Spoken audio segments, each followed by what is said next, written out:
गोरखपुर नाम का एक गांव हुआ करता था।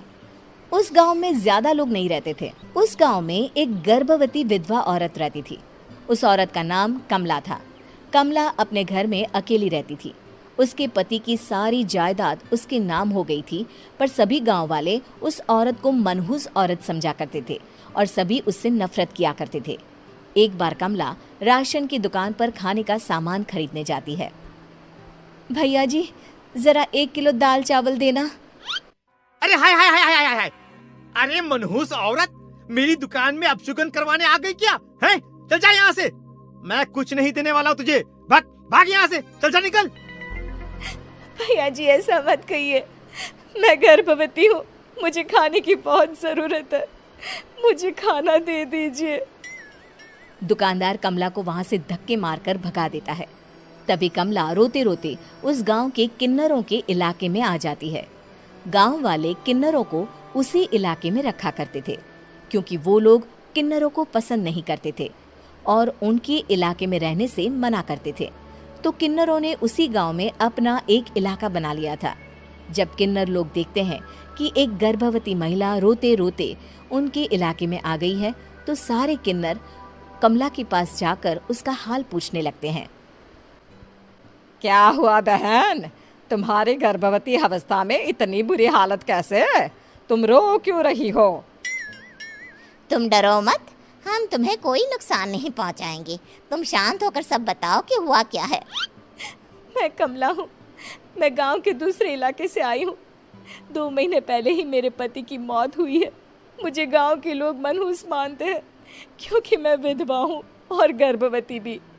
वहाँ के लोग मुझे खाने के लिए कुछ बेचने के लिए भी तैयार नहीं, जिससे मेरा गुजारा नहीं हो रहा था। कोई बात नहीं कमला, हम तुम्हारा ख्याल रखेंगे। किन्नर लोग कमला को एक खाली घर में रहने के लिए जगह दे देते हैं और उसकी देखभाल भी करते हैं। कुछ ही महीने बाद कमला अपने बच्चे को जन्म देती है, पर अफसोस, कमला बच्चे को जन्म देते ही अपनी जान गंवा देती है। जब सब किन्नर बच्चे को देखते हैं तो बहुत खुश हो जाते हैं, क्योंकि वो बच्चा भी किन्नर ही था। कमला ने एक किन्नर बच्चे को जन्म दिया था। अब इस बच्चे की देखभाल कौन करेगा? हम तो इस बच्चे को गांव के दूसरे इलाके में भी नहीं भेज सकते। और तो क्या हुआ, इस बच्चे की माँ नहीं रही तो हम इसे पालेंगे। अब ये हमारे इलाके में रहेगा, हमारे साथ रहेगा।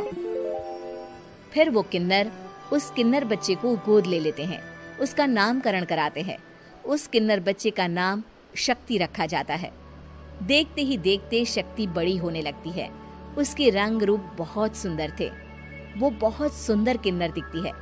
एक दिन शक्ति एक किन्नर से पूछती है, माँ जी सुनिए ना, ये गांव के दूसरे इलाके में भी तो लोग रहते हैं, तो हम वहाँ क्यों नहीं जाते?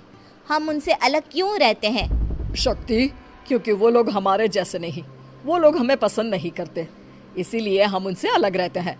क्यों? वो हमें क्यों पसंद नहीं करते? मुझे एक बार उस इलाके में जाना है, मैं एक बार वहाँ जाकर घूम कर आऊं।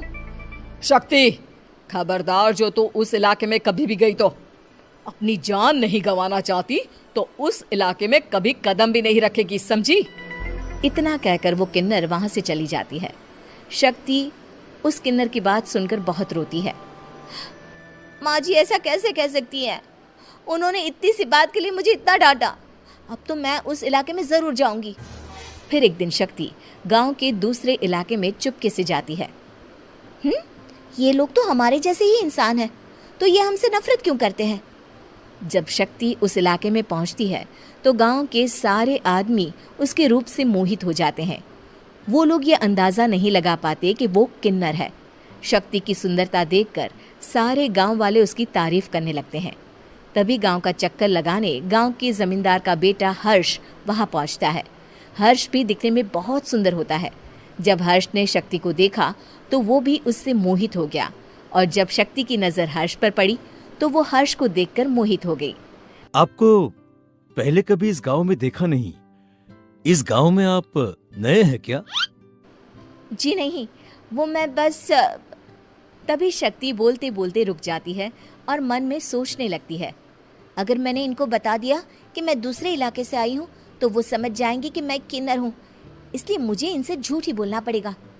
शक्ति हर्ष को कहती है, जी हाँ, मैं इस गांव में नई आई हूँ, यहाँ अकेली रहती हूँ।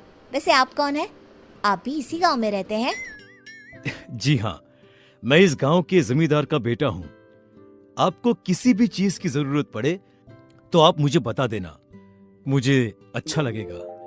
ऐसे ही शक्ति और हर्ष एक दूसरे से रोज मिलने लगते। वो दोनों अपने प्यार का इजहार करने एक दूसरे से मिलने जाते हैं। तभी शक्ति का पीछा करते करते एक किन्नर वहां आ जाती है। शक्ति, मैं तुमसे बहुत प्यार करता हूँ। मैं तुमसे शादी करना चाहता हूँ। क्या तुम मुझसे शादी करोगी? हाँ हर्ष, मैं तुमसे शादी करूंगी, पर मैं तुमको अपने बारे में एक सच्चाई बताना चाहती हूँ जो मैंने तुमसे छुपा कर रखी है। तभी उनके बीच में ही वो किन्नर आ जाती है। शक्ति, तेरी हिम्मत कैसे हुई ऐसा करने की? वो किन्नर शक्ति को खींचकर गांव के जमींदार के पास ले जाती है। हर्ष भी वहां शक्ति को बचाने के लिए पहुंच जाता है। जमींदार शक्ति और हर्ष के प्यार के बारे में सुनकर गुस्से में आ जाता है और शक्ति को गांव के बाहर निकालने की सजा देता है। शक्ति ये बात सहन नहीं कर पाती और कुएं में कूदकर अपनी जान दे देती है। जमींदार हर्ष की शादी गांव की एक लड़की से करवा देता है, पर हर्ष इस शादी से खुश नहीं होता। शक्ति अपना बदला लेने के लिए मरने के बाद किन्नर चुड़ैल बन जाती है। अब मैं इन गांव वालों को नहीं छोड़ूंगी, अब इनसे मैं अपने प्यार का बदला लूंगी। किन्नर चुड़ैल गांव वालों को परेशान करना शुरू कर देती है। एक बार वो रात को गांव के खेतों में पहुंच जाती है और वहां आग लगा देती है। सारी फसल जल के राख हो जाती है। जब एक आदमी रात को उठकर देखता है कि खेत में आग लग गई है तो वो वहां पहुंच जाता है। वो देखता है कि खेतों के बीचों बीच एक किन्नर चुड़ैल खड़ी है और वहां खड़े होकर ताली बजा रही है। गांव वाला किन्नर चुड़ैल को देखकर बेहोश हो जाता है। जब सुबह उस आदमी को होश आता है तो वो सीधा जमींदार के पास जाता है। अरे जमींदार साहब, अरे वो किन्नर चुड़ैल ने मेरी सारी फसल जला दी। अब मैं क्या करूंगा? क्या होगा मेरा? जमींदार चुड़ैल किन्नर का नाम सुनते ही सब कुछ समझ जाता है। अब वो बहुत डर जाता है। उसी रात को जब जमींदार डर के मारे अपने कमरे में सो नहीं पाता, तभी वहां अचानक से किन्नर चुड़ैल आ जाती है। किन्नर चुड़ैल जोर जोर से जमींदार के आगे खड़ी होकर हंसने लगती है और ताली बजाने लगती है। जमींदार उस डरावनी किन्नर चुड़ैल को देखकर बहुत डर जाता है। तूने मेरे साथ बहुत बुरा किया, अब मैं तुझे जान से मार दूंगी। नहीं नहीं नहीं नहीं, नहीं। मुझे माफ कर दो, मुझे मत मारो। मैं कभी ऐसा दोबारा नहीं करूंगा। अब तुम जो बोलोगी वही मैं करूंगा।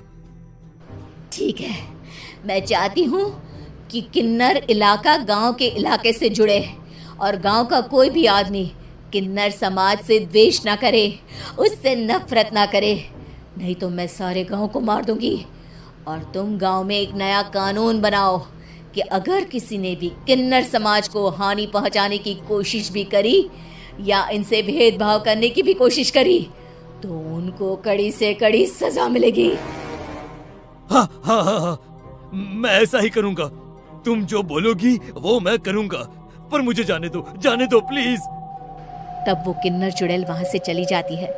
गांव का जमींदार किन्नर चुड़ैल का कहा मानते हुए दोनों इलाकों को एक कर देता है और नया कानून भी लागू कर देता है। तब से वहां किन्नर समाज और बाकी गांव वाले शांतिपूर्वक रहने लगते हैं।